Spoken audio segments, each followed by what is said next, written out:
Welcome to the Pashto numbers video. Today we have from 71 to 80. Yow Avya mean 71. Yow Avya Dwa Avya Dre Avya mean 73. Țalor avia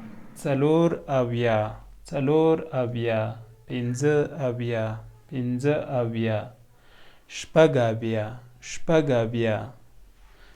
avia Wu avia Ată avia Nah avia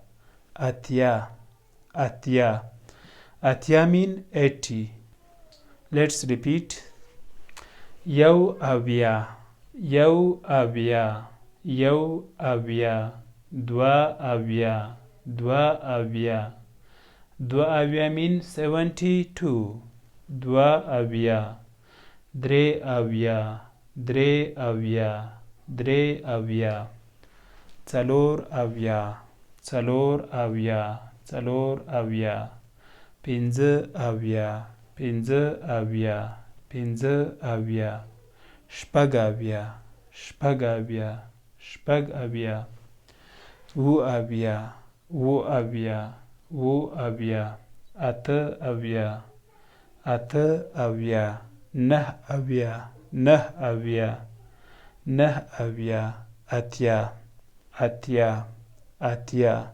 Atya mean 80. I hope you will learn Pashto numbers from these videos. If you have any suggestion or opinion, please share with us. ګرانو ملګرو پښتو لرنینګ یوټیوب چینل در سره سبسکرایب او زنګوله کړئ. پښتو زده کړه فیسبوک پاڼه هم خوښه کړئ. زما فیسبوک د غزانور او ورپسې مې لاندې هم ټویټر د غزانور. هلته مې هم څارلی شئ. که د پښتو زده کړې په هکله څه نظر نیوکه او وړاندیز لرئ زموږ سره یې شریک کړئ. الله مو مل شه.